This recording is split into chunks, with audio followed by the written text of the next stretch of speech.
नमस्कार. मी हेमलता शेटे. कलामंच या समूहामार्फत घेण्यात आलेल्या आधुनिक कहाणी या उपक्रमात मी माझी कहाणी सादर करत आहे. आटपाट नगर होतं. तिथे एक पती पत्नी आपल्या मुलांसमवेत राहत होते. पुढे मुलांची शिक्षण झाली. मुलीचे लग्न करून दिले. तिच्या नवऱ्याने स्वकष्टाने प्रगतीचे शिखर गाठले. दिवसेंदिवस भरभराटी होत गेली. काही दिवसांनी मुलासाठी स्थळ पाहू लागले. तो गावातीलच एक मुलगी पसंत पडली. मग मुलाचाही विवाह झाला. सुनबाई पण घर व नोकरी दोन्ही ठिकाणी योग्य ते योगदान देत होती. होता होता अशीच आणखी काही वर्षे लोटली. आता हे दोघेजण आजी आजोबा झाले होते. घड्याळाच्या काट्याबरोबर वेळ जुळवून घेण्यात सर्वजण व्यस्त होते. गेल्या पावली मुलीचा समाचार घेतला नाही, म्हणून थोडी उसंत मिळताच ते लेकीकडे गेले. सोबत मिठाईचे डबे नेले. लेकीनं पाहिलं आपली आई आली आहे, वडील आले आहेत. तिने नोकरांच्या मदतीने पाहुणचार केला. आणलेली मिठाई सर्वांना वाटून टाकली. बिझनेस मीटिंग, किटी पार्टी यामुळे सध्या खाण्यावर बंधने आली आहेत म्हणू लागले. स्वतः हेल्थ कॉन्शियस असल्याचे सांगितले. घरात इतर कोणाची वर्दळ दिसेना, म्हणून आईने विचारले की सासू सासरे कुठे आहेत. तेव्हा तिने सांगितले की सासू सासरे वृद्धाश्रमात आहेत.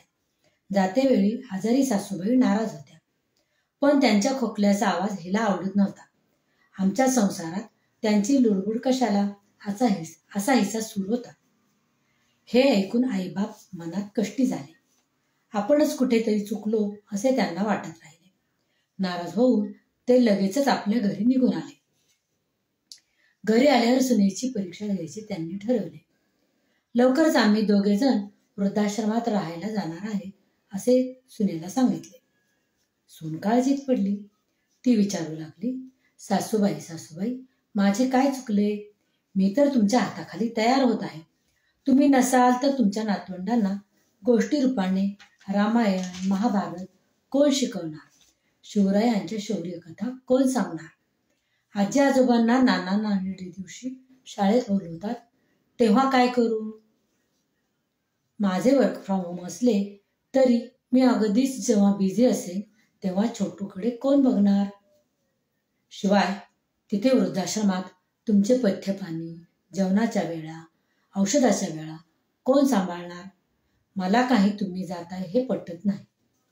माझे काही चुकले असेल तर मला माफ करा, पण तुम्ही जाऊ नका. सून अगदी रडायच्या बेताला आली. मग पुढे मुलगा ऑफिसमधून आल्यावर त्याला सगळा वृत्तांत समजला. तो मनात नवल करू लागला. आई बाबांना म्हणाला, आई बाबा आम्हाला तुमचा निर्णय पटत नाही. आम्हाला तुम्ही हवे आहात. तुम्ही आमच्याजवळ राहत नसून आम्ही तुमच्याकडे राहतो, तेव्हा तुम्हाला जायला परवानगी नाही. हे सगळे ऐकून आई वडिलांना समाधान वाटले. त्यांनी मायेनं मुलाला सुनेला जवळ घेतले. तुम्ही म्हणता तसेच होईल, आम्ही कुठेही जात नाही असे म्हणत त्यांना आशीर्वाद दिला. घरातले वातावरण पुन्हा हसतेखेळते झाले. इकडे आई वडील नीट निरोप न घेता परत गेल्याने मुलीला चिंता वाटू लागली. ती त्यांच्या पाठोपाठ गुपचूप माहेरी आली. भाऊ भाऊजाई आपल्या आई वडिलांना आदर्श वागवतात ते सर्व पाहिले. मनात खजील झाली. आल्या पावली माघारी गेली.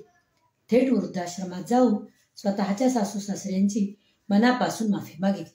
त्यांना सन्मानाने घरी आणले. घरी आल्यावर तिच्या सासूबाई तिला म्हणाल्या, हे बघ मुली, वृद्धाश्रम म्हणजे वाईट गोष्ट नव्हे, पण कुणीही खोट्या स्वातंत्र्याच्या कल्पनेने घरातील ज्येष्ठ मंडळी दूर लोटू नये. प्रत्येक जण उमेदीच्या काळानंतर वृद्धत्वाकडे वाटचाल करतोच. घर हे घरातील माणसांमुळे टिकते.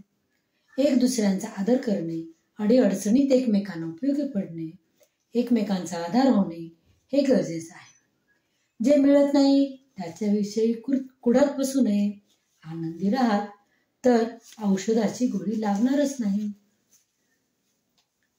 तुम्ही मुलींना फक्त पुढच्या पिढीचा विचार करता तर ते अपूर्ण होय.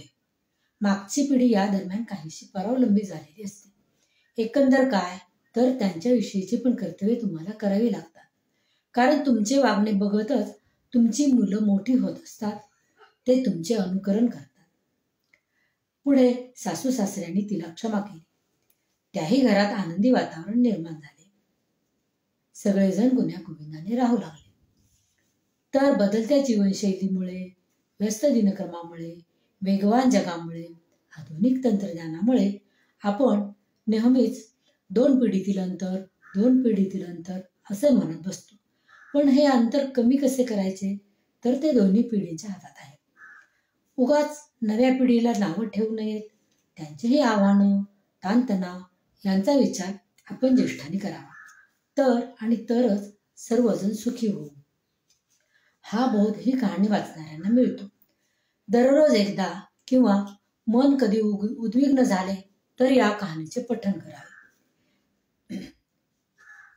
वरचेवर केल्याने हेतू साध्य होतो. ऐकल्याचेही हेच फळ मिळते. ही 60 उत्तराची कहाणी. वाचा उत्तरी, सफळ संपूर्ण. धन्यवाद.